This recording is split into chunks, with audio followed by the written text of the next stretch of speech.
pernah satu hari saya bertanya kepada guru ngaji saya, eee, "Kenapa sih kok Nabi Muhammad," kan satu hari, guru ngaji saya tuh bercerita gitu bahwa, Nabi Muhammad itu terlahir atau berada di zaman jahiliyah sehingga, waktu itu Nabi Muhammad harus menikahi wanita-wanita, saat itu seperti itu, pernah ada satu satu cerita yang disampaikan oleh guru ngaji saya. Kemudian saya bertanya, jadi saya sejak kecil memang sudah cukup kritis gitu. Kenapa sih, kenapa nggak diadopsi aja gitu wanita-wanita tersebut atau diangkat jadi adik atau diangkat jadi anak?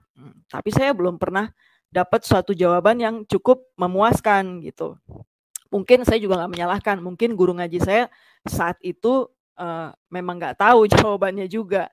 Itu saat itu saya tuh memang merasakan suatu kekosongan ya di dalam hati saya sampai saya tuh memperdalam agama. Saat itu kan memang agama saya adalah Islam ya, saya seorang muslim. Jadi saya secara diam-diam itu saya karena kan waktu waktu di zaman saya dulu tuh hijrah itu belum tren dan saya dulu sangat bergaul gitu. Jadi kalau saya tuh seperti memperdalam agama gitu di depan teman-teman saya, terus terang saat itu saya agak malu. Jadi saya diem-diem. Tapi saya semua sholat itu saya jalankan. Semua sholat sunnah tuh saya lakukan. Saya betul-betul memperdalam agama Islam saat itu karena saya memang mempertanyakan keberadaan Tuhan. Tuhan ada atau enggak gitu. Haleluya. Tuhan punya banyak cara untuk menyelamatkan anak-anak yang dicintanya. Haleluya, puji Tuhan. Bagaimana kabar saudara hari ini? Kami berdoa saudara selalu dalam keadaan yang sehat dan tetap diberkati oleh Tuhan. Mengiring Yesus adalah keputusanku. Mengiring Yesus adalah keputusanku. Itu adalah sebuah bahasa yang memberikan kekuatan dan semangat kepada kita bahwa sesungguhnya mengiring Yesus suatu keputusan yang paling tepat. Saudaraku, kali ini saya ingin membagikan sebuah tayangan yang sangat luar biasa sekali. Tayangan ini adalah sebuah kesaksian, dan kali ini kesaksian itu bukan datang dari seorang biasa-biasa, tetapi kesaksian itu datang dari seorang usahawan, seorang pengusaha, seorang wanita yang hebat dan yang luar biasa. Karena bagaimana tidak, dia adalah seorang wanita yang berhasil dari soal ekonomi, dari soal penghidupannya, dia sangat matang. Tetapi ada sesuatu kekosongan dalam hatinya, dalam hidupnya. Dia merasa ada yang kurang, ada yang kosong. Dan dia coba untuk belajar di agamanya. Tetapi dalam kesaksian itu dia berkata, sungguh saya tidak menemukan hal yang saya cari itu. Ya, dia coba untuk bertanya kepada guru-gurunya. Dia coba bertanya kepada para pemimpin-pemimpinnya. Dia coba mencari tahu apa alasannya. Tetapi mereka tidak mampu memberikan jawaban yang dapat memuaskan. Ya, sebagai seorang manusia yang cerdas, seorang manusia yang hebat, yang memiliki pemikiran-pemikiran yang luas, tentu pertanyaan-pertanyaan yang tidak dapat dijawab akan menimbulkan kecurigaan kepadanya. Apakah benar ajaran tersebut? Apakah benar perkataan-perkataan mereka tersebut itu? Sehingga ia terus menyelidiki dan menyelidikinya. Puji Tuhan, dia menemukan jawaban yang pasti dan yang mengisi kekosongan jiwanya adalah dalam kehidupan percaya kepada Yesus Kristus yang mengisi kekosongan jiwanya. Saudaraku, memang betul ya, kalau saudara sedang mengalami rasa kekosongan jiwa, maka mari datang kepada Yesus. Ia akan berikan kelegaan kepadamu. Karena Alkitab berkata, hai yang berbeban berat, letih dan lesu, mari datang kepadaku, aku akan memberikan kelegaan kepadamu. Puji Tuhan. Dan kali ini kita akan sama-sama menyaksikan tayangan berikut ini. Jangan lupa untuk saudara terus membagikan tayangan-tayangan ini kepada sekalian banyak orang, supaya dengan jalan demikian kita telah turut bersama-sama mengambil bagian dalam pelayanan pemberitaan Injil kebenaran firman Tuhan. Yesus berkata, pergilah, beritakanlah Injil ke segala makhluk. Siapa yang percaya, bertobat, dibaptis, diselamatkan. Saudaraku, karena itu bagikanlah tayangan ini supaya jadi berkat bagi mereka yang lemah, bagi mereka yang bimbang, bagi mereka yang khawatir, bagi mereka yang mengalami kekosongan jiwa, bagi mereka yang tidak tahu harus memilih jalan yang mana. Mereka akan dapat dipastikan, mereka akan dapat diteguhkan, mereka akan mendapat pencerahan yang benar dari Tuhan Yesus Kristus. Saudaraku, itu sebabnya bersama kita berjuang untuk memberitakan kabar sukacita besar, sukacita surga Yesus Kristus. Sama-sama saksikan tayangan berikut ini. Shalom, selamat malam semua. Senang sekali saya bisa ada di sini ya, berbagi pengalaman hidup saya, bagaimana perjalanan dari sebelumnya saya yang sama sekali tidak mengenal Tuhan Yesus, sampai sekarang begitu cinta kepada Tuhan Yesus. Karena firman Tuhan juga berkata bahwa bukan kamu yang memilih aku, tetapi aku yang memilih kamu dan aku telah menetapkan kamu supaya kamu berbuah. Ya. Jadi nama saya adalah Puji Rahayu. Saya adalah seorang pengusaha. Nah, saya terlahir di tengah keluarga Muslim. Saya berasal dari Jawa, ayah Jawa, ibu Chinese Arab, tapi besar di Jakarta, tetapi keluarga juga berlatar belakang dan di bawah didikan Jawa, dan kedua orang tua berasal dari keluarga Muslim. Kalau ayah tuh Muslim dan kejawen, tetapi ayah tuh sekolah di sekolah Katolik, tetapi saya dididik dan dibesarkan secara Muslim. Saya sejak kecil juga belajar agama Islam sebagai seorang penganut agama Islam yang taat sejak kecil, jadi harus ngaji 1 minggu sekali gitu. Nah, tetapi saya tuh sejak kecil itu memang agak kritis ya. Sudah sering kali bertanya-tanya gitu. Itu kurang lebih sekitar umur 10 tahun tuh saya pernah satu hari saya bertanya kepada guru ngaji saya, kenapa sih kok Nabi Muhammad kan satu hari guru ngaji saya tuh bercerita gitu bahwa Nabi Muhammad itu terlahir atau berada di zaman jahiliyah, sehingga waktu itu Nabi Muhammad harus menikahi wanita-wanita. Saat itu seperti itu, pernah ada satu cerita yang disampaikan oleh guru ngaji saya. Kemudian saya bertanya, jadi saya sejak kecil memang sudah cukup kritis gitu. Kenapa nggak diadopsi aja gitu wanita-wanita tersebut, atau diangkat jadi adik atau diangkat jadi anak? Tapi saya belum pernah dapat suatu jawaban yang cukup memuaskan gitu. Mungkin saya juga nggak menyalahkan, mungkin guru ngaji saya saat itu memang nggak tahu jawabannya juga.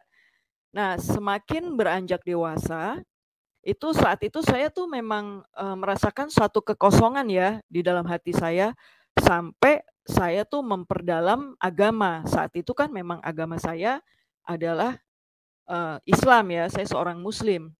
Jadi saya secara diam-diam itu karena kan waktu di zaman saya dulu tuh hijrah itu belum tren, dan saya dulu sangat bergaul gitu. Jadi kalau saya tuh seperti memperdalam agama gitu di depan teman-teman saya, terus terang saat itu saya agak malu. Jadi saya diem-diem. Tapi saya semua sholat itu saya jalankan. Semua sholat sunnah tuh saya lakukan. Saya betul-betul memperdalam agama Islam saat itu karena saya memang mempertanyakan keberadaan Tuhan. Tuhan ada atau enggak gitu. Sampai suatu hari itu saya pergi umroh gitu, karena kan udah semua sholat saya lakukan, selain sholat 5 waktu, terus kemudian saya juga sholat sunnah, tapi kok saya tidak merasakan apapun, sampai saya bertanya gini, sebenarnya Tuhan ada nggak sih? Gitu. Akhirnya sampai saya pergi umroh. Nah, pada saat saya pergi umroh, ya tentu karena sensasi mungkin ya, saya di depan Ka'bah saat itu ya 2 minggu pertama sih, saya waktu itu 10 hari ya di sana. Itu sepertinya kayaknya luar biasa gitu ya. Mungkin karena bersama dengan rombongan, teman-teman yang mempunyai iman yang sama dan melakukan kegiatan agama yang sama gitu.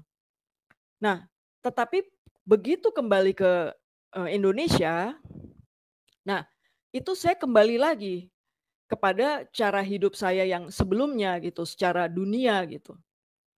Sampai satu hari, itu setelah bertahun-tahun kemudian, itu adik saya itu memang muslim juga, tetapi, itu dia bersekolah di sekolah Kristen gitu saat itu ya. Dia mau mau ulangan agama. Nah, pada saat adik saya itu mau ulangan agama, tentu kan agamanya agama Kristen ya, walaupun adik saya seorang muslim. Itu dia menghafal ayat-ayat Alkitab.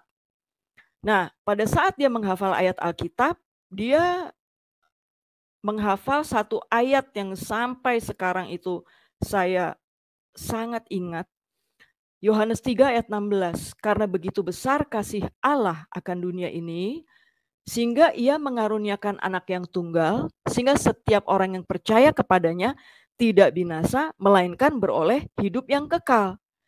Nah, pada saat saya mendengar ayat tersebut disampaikan oleh adik saya dia yang lagi menghafal itu saya seperti ada sesuatu yang melompat di dalam hati saya gitu.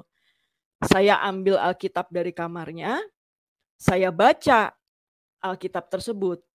Nah, pada saat saya membaca cerita mengenai Tuhan Yesus, itu saya seperti di dalam hati saya tuh ada api yang berkobar gitu menyala-nyala. Nah, itu saya di situ bilang sama diri saya sendiri, ini dia nih Tuhan yang gue cari gitu. Nah, sampai satu hal itu luar biasanya Tuhan Yesus. Nggak cukup sampai di situ. Dalam hati saya udah begini, ya udah deh, yang penting saya udah percaya Yesus adalah Tuhan. Ternyata nggak cukup sampai di situ. Satu hari saya tuh mengalami kecelakaan. Nah, pada saat saya mengalami kecelakaan, jadi tuh mobil saya rusak sekali, hancur, tapi dalam kondisi baik-baik aja gitu. Nah, pada waktu saya bangun tidur, saya tuh begini, kalau tadi malam saya tuh meninggal, saya pulang kemana ya? Ada satu ketakutan, ada satu kegelisahan yang luar biasa saat itu saya alami. Pada saat itu, satu hari itu saya tetap melakukan aktivitas, pergi bekerja, meeting, tetapi pikiran saya tuh nggak ada di situ gitu loh pada saat saya melakukan meeting itu. Sampai saya ke toilet, saya izin ke toilet, saya telepon seorang kerabat yang sudah lebih dulu, menganut agama Kristen dan sudah melayani. Saya ceritakan apa yang saya rasakan, betapa saya merasakan satu ketakutan dan kegelisahan, terus saya juga merasakan hati saya itu seperti kosong. Nah, kemudian saudara saya tersebut bilang bahwa hati yang kosong itu harus diisi oleh Tuhan Yesus gitu. Apakah kamu mau mengundang Yesus masuk ke dalam hatimu dan hidupmu sebagai juru selamat pribadi?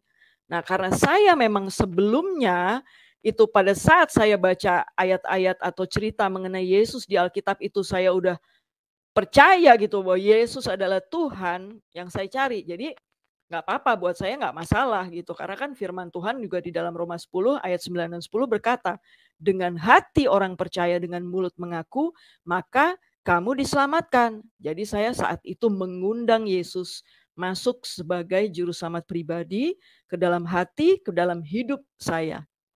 Dan luar biasa sekali, saya yang sebelumnya itu tuh ada rasa ketakutan, kegelisahan. Saat itu juga saya seperti ada satu beban itu yang diangkat gitu loh dari bahu saya. Terus kemudian saya merasakan tuh damai yang sebelumnya saya belum pernah rasakan dan isi kepala saya tuh kayak ringan sekali saat itu. Itu luar biasa sekali tuh pengalaman yang nggak pernah saya lupakan hingga saat ini. Nah, terus saya juga merasakan kasih yang belum pernah saya rasakan sebelumnya, sukacita Saya waktu itu nggak tahu ya kalau itu namanya sukacita. Saya pikir itu happiness. Tapi begitu saya terus-menerus membangun hubungan dengan Yesus dan punya pemahaman yang benar akan anugerah, akan keselamatan, maka saya tahu bahwa itulah yang namanya damai sejahtera. Itulah yang namanya sukacita gitu. Nah, setelah itu mulai saat itu saya betul-betul menyerahkan hidup saya kepada Yesus. Walaupun keluarga dan teman-teman, karena saya masih bergaul dengan lingkungan muslim dan keluarga saya juga muslim, saya diam-diam jadinya. Saya diam-diam, saya pergi ke gereja tuh diam-diam. Tapi minat saya itu udah berbeda. Kalau dulunya tuh mungkin saya sangat duniawi, minat saya, keinginan saya, kerinduan saya tuh udah beda. Saya tuh udah inginnya tuh baca Alkitab. Kalau dulunya tuh saya suka pergi, sangat bergaul gitu ya. Mungkin saat itu suka ya ke klub gitu, saya udah mulai berkurang gitu. Saya lebih suka di kamar, baca Alkitab gitu. Saya belum pernah diajar oleh orang lain mengenai firman itu gitu.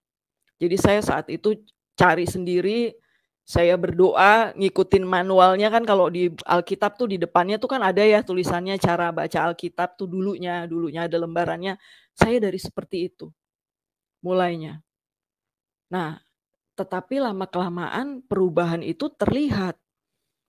Sampai satu saat orang tua saya itu tanya. Soalnya kan ya mungkin saya setiap hari Minggu tuh jam-jamnya tuh sama gitu, pergi ke gereja, diem-diem sendirian.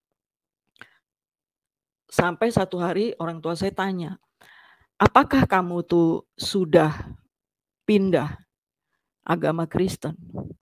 Saya bilang, iya saya sudah menganut agama Kristen. Saya bilang begitu. Wah itu nggak mudah, tapi puji Tuhan, Tuhan tuh begitu baik ya. Saat itu saya masih bekerja bersama dengan orang tua, dengan ayah saya, dan anak-anak Tuhan itu punya excellent spirit. Jadi pasti karena kita punya roh yang besar, roh yang mengalahkan dunia di dalam kita, itu kualitas kita pasti berbeda kalau kita tuh mengandalkan kepada Tuhan. Jadi saat itu di perusahaan, itu saya termasuk orang yang diandalkan. Jadi nggak semua orang tuh bisa sembarangan. Ayah saya juga nggak berani juga, karena dia tahu bahwa saya tuh punya sesuatu yang berbeda. Nah sekarang saya baru tahu kalau itu namanya favor gitu loh, anugerah, perkenanan Tuhan. Nah nggak mudah juga, tetap aja. Sampai di dalam perjalanan dulu, ibu saya itu pada saat makanan yang udah saya pegang, itu tuh ibu saya tuh dulu nggak mau pegang. Karena saya dianggap murtad gitu. Ya saya juga sempat dikucilkan juga oleh keluarga, oleh lingkungan teman-teman, kolega tuh juga dulu seperti itu juga. Tapi saya tetap bertahan dengan iman saya. Bahkan saya dulu pernah mengalami kejatuhan usaha, teman-teman sahabat saya yang sebelumnya tuh pada saat mengalami kesulitan, bisnis partner saya itu saya bantu, itu betul-betul meninggalkan saya semua. Ya seperti rasanya betul-betul saya pernah mengalami seperti sendiri gitu loh. Nggak ada keluarga, nggak ada teman-teman, tapi saya tetap bertahan dengan iman saya. Sampai satu hari Tuhan tuh begitu baik, Tuhan gantikan semuanya. Digantikan bisnis partner yang baru, kolega, lingkungan yang baru. Nah, dan Tuhan tuh juga begitu baik ya. Satu hari saya juga hubungan saya dengan keluarga saya tuh juga dipulihkan. Di situ apapun yang terjadi saya percaya bahwa iblis bisa mereka-rekakan hal yang jahat, tetapi Tuhan bisa mengubahkan menjadi hal yang baik. Allah turut bekerja dalam segala sesuatu untuk mendatangkan kebaikan bagi umat yang mengasihi Allah, umat yang terpanggil sesuai dengan rencana Allah. Nah karena saya menyerahkan hidup saya kepada Yesus, mengundang Yesus sebagai juru selamat pribadi, artinya saya hidup di dalam panggilannya. Nah karena saya hidup di dalam panggilannya, maka Allah maka Yesus bisa turut bekerja dalam segala sesuatu. Bahkan iblis yang mau bekerja untuk mendatangkan keburukan, Tuhan bisa ubahkan menjadi kebaikan. Dulunya yang keluarga saya itu menolak saya, karena pada akhirnya saya bisa mendemonstrasikan kerajaan surga begitu saya tahu. Padahal saya saat itu belum bersekolah atau belajar di sekolah saya sekarang ini ya, Charis Bible College, di mana saya tuh di sini sangat diubahkan paradigmanya sehingga saya tahu identitas saya di dalam Kristus itu siapa dan siapa Kristus di dalam saya, otoritas dan kuasa yang saya miliki yang diperoleh melalui iman saya kepada Yesus, bahwa seperti di dalam firman Kolose 2 ayat 9 dan 10, di dalam dia berdiam secara jasmaniah seluruh kepenuhan kalahan dan saya telah dipenuhi di dalam dia, itu saya padahal belum sampai di situ pemahamannya, tapi saya udah tahu kalau saya tuh punya otoritas dan kuasa. Saya udah tahu bahwa kepada saat saya menumpangkan tangan untuk berdoa kepada orang sakit, maka orang itu sembuh. Maka pada saat saya udah paham siapa saya dan otoritas dan kuasa yang saya miliki, saya mulai berani berdoa.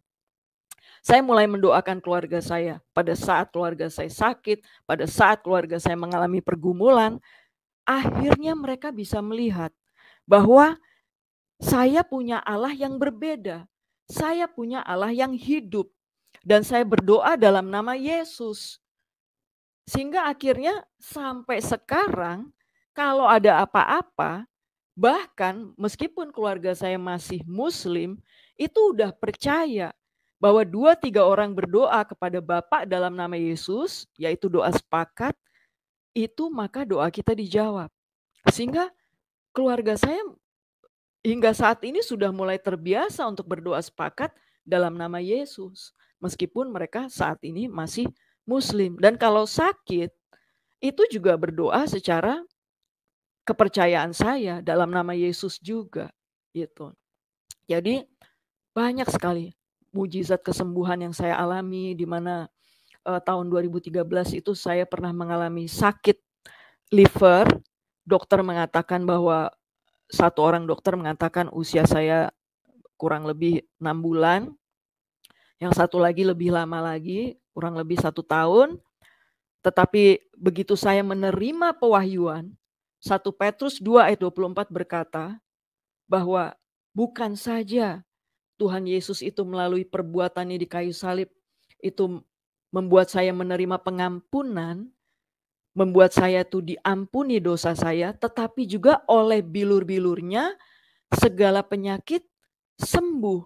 Jadi apa? Sama seperti Yesus itu datang untuk menebus kita dari dosa, supaya kita menerima pengampunan, supaya kita menerima pendamaian oleh iman kita kepada Yesus, pendamaian dengan Allah Bapa, sehingga semua yang baik, kehidupan ilahi yang dirancang oleh Allah Bapa pada mulanya, seperti di dalam firman Kejadian 1 ayat 26-28, itu boleh mengalir kembali termasuk kesembuhan. Sehingga saya mulai memperkatakan, karena kan hidup dan mati dikuasai lidah, siapa suka mengemakannya akan makan buahnya. Otoritas dan kuasa yang sama yang ada di dalam Yesus ada di dalam kita juga. Begitu kita mengundang Yesus sebagai juru selamat pribadi, dia di dalam kita, roh yang sama ada di dalam kita juga. Jadi saya mulai dalam nama Yesus memperkatakan kehidupan atas diri saya perintahkan semua organ tubuh saya dari ujung kepala sampai ujung kaki bekerja dengan baik. Dan apapun yang kita doakan, kita harus percaya bahwa kita telah menerimanya, sebagaimana dalam firman Markus 11 ayat 24, maka hal itu akan diberikan. Saya udah nggak pikirin lagi tuh apa kata dokter mengenai kesehatan saya, mengenai umur saya. Sampai satu hari, kalau dulunya pada saat saya sakit, itu saya ngikutin, aduh saya harus bed rest nih, bisa 2 minggu, saya nggak melakukan aktivitas apapun, kerja dari atas tempat tidur.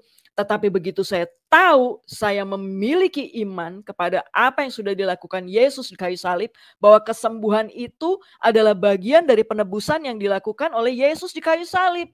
Jadi bukan karena perbuatan kita. Jadi kalau dulunya saya tuh terima kebenaran dari mentor saya bahwa atau dari hamba-hamba Tuhan di gereja-gereja bahwa ya itu kita diizinkan masuk ke padang gurun supaya memproses kita menjadi lebih baik lagi. Enggak, Tuhan itu memproses kita lewat firman-Nya, bukan lewat sakit penyakit, bukan lewat kemiskinan. Semua itu sudah dibayar oleh Yesus di kayu salib. Nah, begitu saya paham akan kebenaran tersebut, maka firman Tuhan Yakobus 4 ayat 7 berkata, tunduklah kepada Allah, lawanlah iblis, maka ia akan lari daripadamu. Tunduk kepada Allah maksudnya apa? Kalau kita belum terima Yesus sebagai juru selamat pribadi, maka kita terima Yesus sebagai juru selamat pribadi.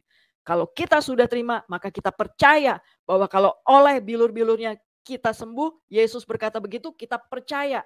Gak usah dipikirin gimana caranya, percaya aja. Nah, begitu saya seperti itu, maka bisa bekerja.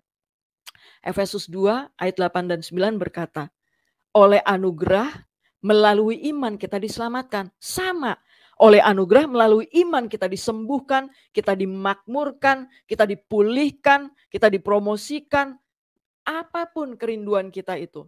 Nah, setelah saya punya pemahaman tersebut, maka banyak sekali mujizat yang saya alami. Mujizat kesembuhan salah satunya. Bahkan dokter-dokter yang mengatakan bahwa usia saya itu enggak lama, itu udah lebih dulu meninggal. Tetapi sampai sekarang saya masih bisa hidup, saya masih bisa berjalan, saya masih sehat, dan bahkan saya tidak pernah lagi merasakan sakit liver lagi yang kalau dulu kalau sakit itu bisa membuat saya tuh harus bed rest di tempat tidur karena rasanya lemes, nggak bisa beraktivitas. Sekarang tidak lagi saya alami. Itu mujizatnya.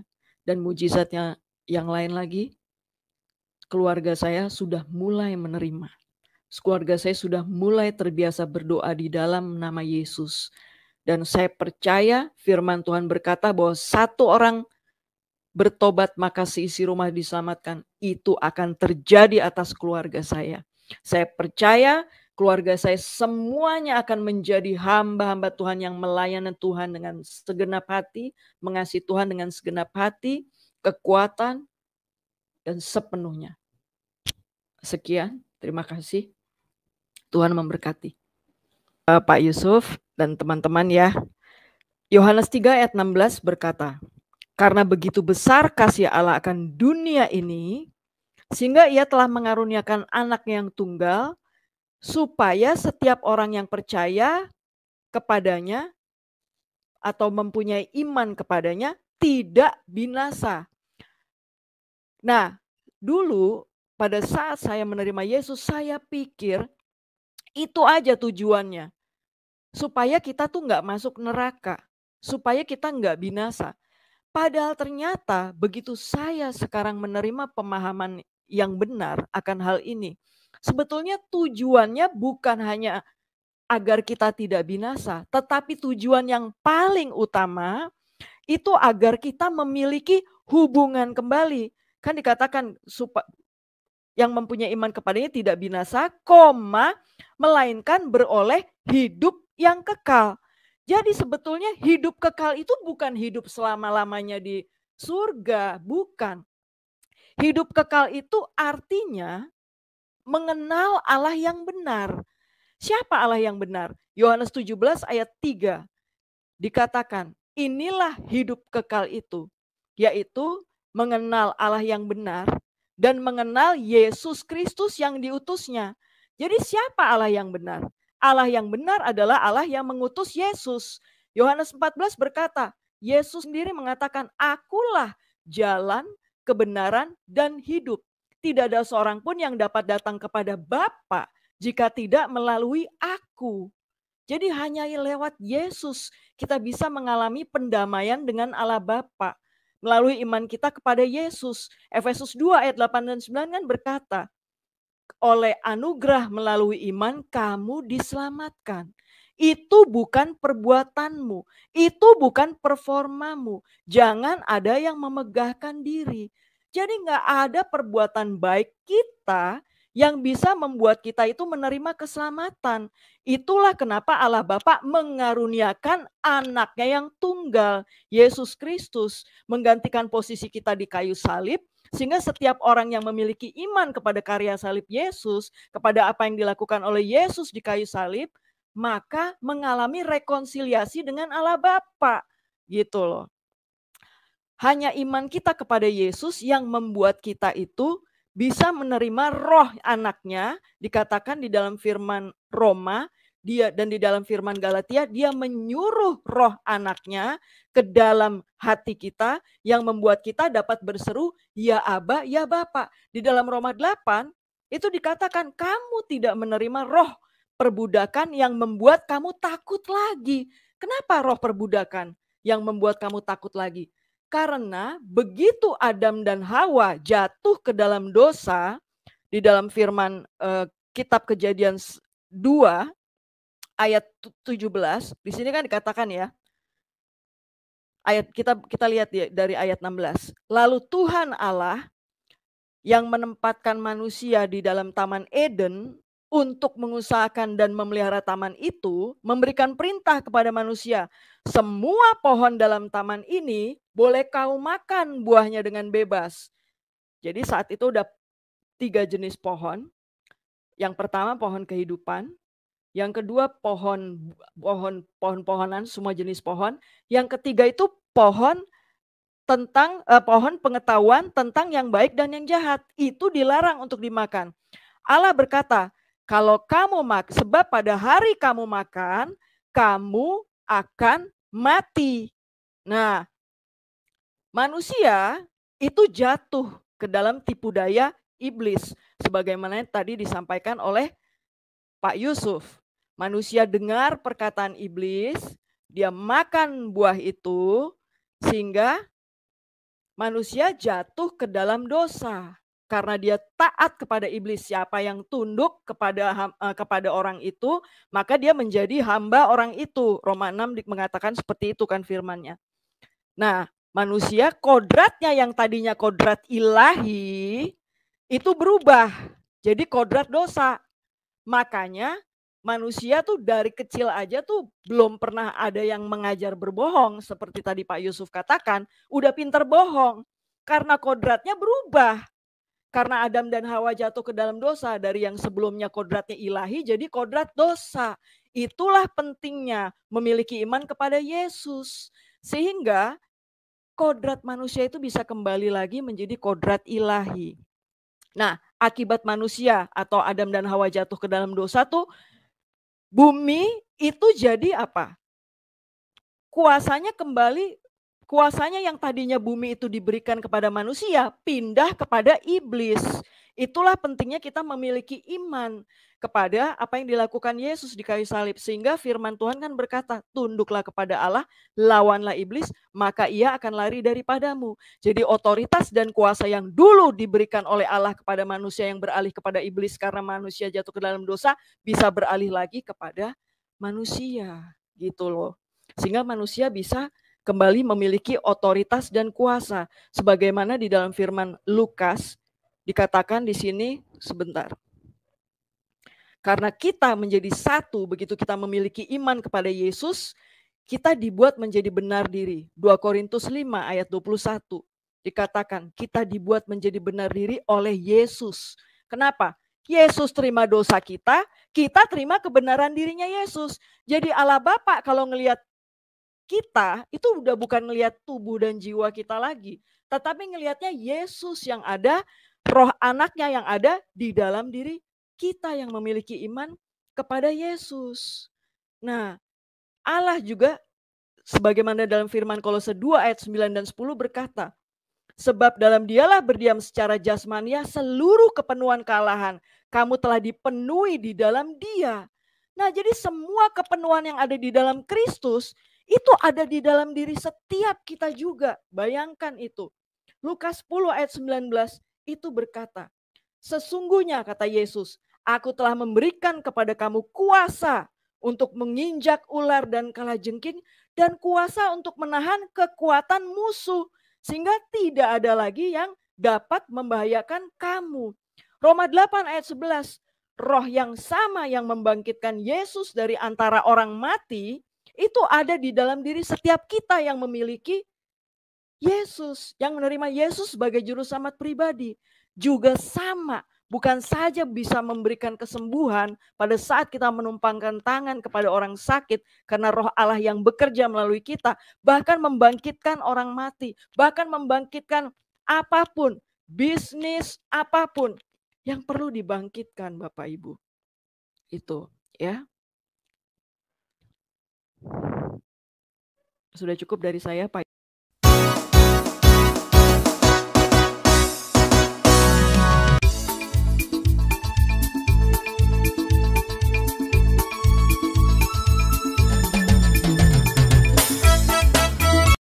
Puji Tuhan, Shalom.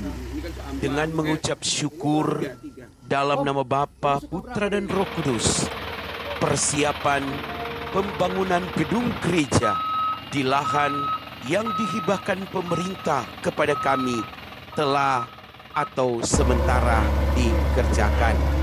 Dukungan doa, harapan kami datang dari Bapak Ibu Saudara-saudari, para dermawan dan dermawati sekalian. Setiap uluran tangan Bapak Ibu Saudara-saudari yang telah dikirimkan kepada kami telah memberikannya untuk persiapan pembangunan di tahap awal ini.